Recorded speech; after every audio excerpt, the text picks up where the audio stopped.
अब खबर विस्तार से। महाराष्ट्र कांग्रेस के दिग्गज नेता और राज्य के पूर्व मुख्यमंत्री पृथ्वीराज चौहान ने लोकसभा चुनाव में एमवीए के आगे रहने का अनुमान व्यक्त किया।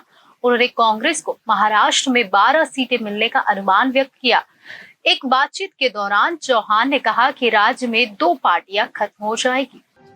लोकसभा चुनाव में उत्तर प्रदेश के बाद महाराष्ट्र में एनडीए और इंडिया गठबंधन के प्रदर्शन पर सभी की नजरें टिकी हुई है। इन दोनों राज्यों में क्रमशः 80 और 48 सीटें हैं। महाराष्ट्र में बीजेपी की अगुवाई वाले महायुति और कांग्रेस की अगुवाई वाले एनडीए के बीच मुकाबला है। महाराष्ट्र में सिर्फ 13 सीटों के लिए वोटिंग बची है। इस बीच महाराष्ट्र कांग्रेस के नेता और राज्य के पूर्व सीएम पृथ्वीराज चौहान ने एक बड़ा दावा किया। उन्होंने एक साक्षात्कार में कहा कि एनडीए महायुति से आगे रहेगा। उन्होंने एमवीए को मिलने वाली सीटों की संख्या भी बताई। चौहान राज्य में कांग्रेस के प्रचार समिति के प्रमुख भी है। पूर्व सीएम पृथ्वीराज चौहान ने एक सवाल के जवाब में कहा कि उन्हें उम्मीद है कि एमवीए राज्य में 32 से 35 सीटें जीतेगी। उन्हें उम्मीद है कि एनसीपी यानी शरद चंद्र पवार 5 से 7 सीटें जीतेंगे। कांग्रेस 12 से अधिक सीटें जीतेगी। चौहान ने कहा कि शिवसेना यानी यूबीटी को लगभग 17 सीटें मिलेगी।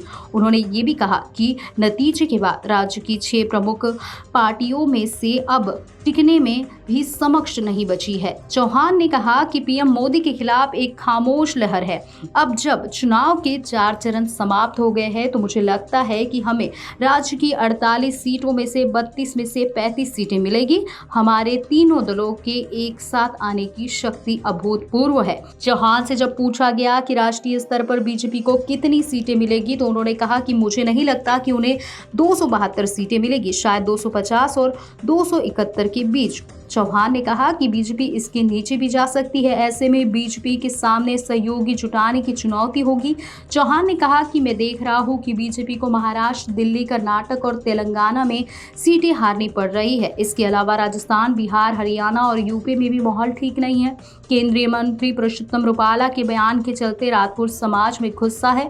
महाराष्ट्र कांग्रेस पार्टी 17 सीटों पर चुनाव लड़ रही है, जबकि शिवसेना यूबीटी को 21 सीटें और शरद पवार की पार्टी 10 सीटें मैदान में है। चौहान ने लोकसभा चुनाव के बाद महाराष्ट्र में क्या स्थिति बनेगी इसके जवाब में भी कहा कि महाराष्ट्र में 6 मुख्य राजनीतिक दल है, लेकिन ये टिकाऊ नहीं है। कम से कम 2 पार्टियां यानी अजित पवार और एकनाथ शिंदे की तरफ इशारा किया, वो गायब हो जाएगी, उनका अस्तित्व नहीं रहेगा।